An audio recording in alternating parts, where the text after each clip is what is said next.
1 minute, the Milky Way, next minute is gone.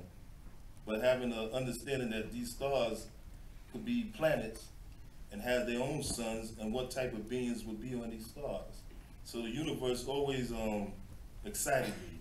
Most people who used to ask me used to think I was crazy because I talked a lot about extraterrestrials and subterranean worlds. They said, do you really believe that there's something out there?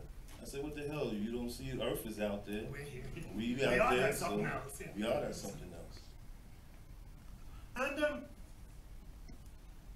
it seems to me, from my understanding of Afrofuturism, that it's kind of a gateway to a whole heap of new possibilities that hip-hop is in desperate need of. From my perspective, for the most part, hip-hop has hit a creative brick wall. And I don't understand why more people, particularly in the UK and in the US, haven't picked up on this vibe that you were part of, Earth, Wind and Fire, Clinton, and Sun Ra. Why is that? Well, there are a few. I gotta give much love and respect to Missy Elliott, to Busta Rhymes, and to Outkast. Any other Jay Electronica, and many other people who is not scared to be progressive minded in hip hop. So I give a lot of honors to all of them. And the reason why people think that hip hop has hit a brick wall, For me,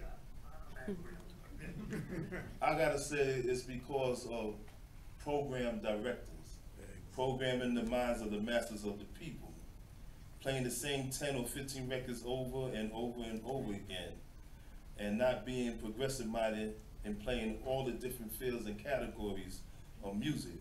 I don't care if it's hip hop, funk, jazz, African, rock, salsa, reggae, whatever's out there, classical, country, western. Play the old with the new with the old, for it becomes true school.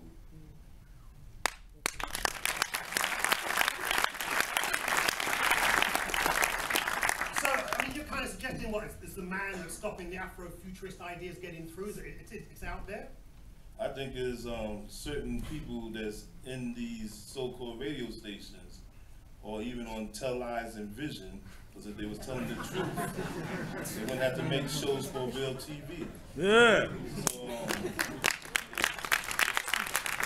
I hear what you're saying, but you know, from my perspective, I say there's enough technology and the means are there now for the people to kind of educate themselves and get around these brick walls. So I think, you know, we've got to take responsibility for not dragging things forward. it's hard to say that when you're dealing against a money machine. It's all about commerce, too many of them.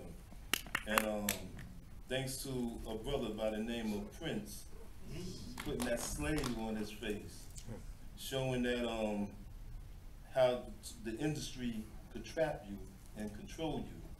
So through Prince, they tell him, we own you, we got you, what's up?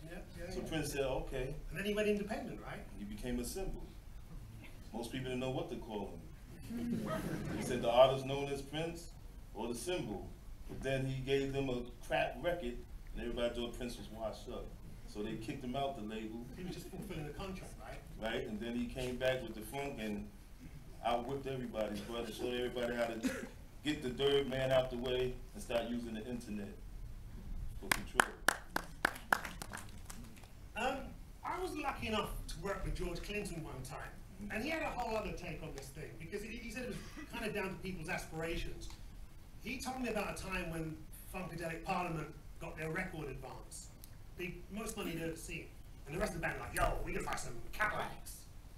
And George was, we're gonna buy a spaceship. And it seems to me the question back then was, do we get a Cadillac or do we get a spaceship?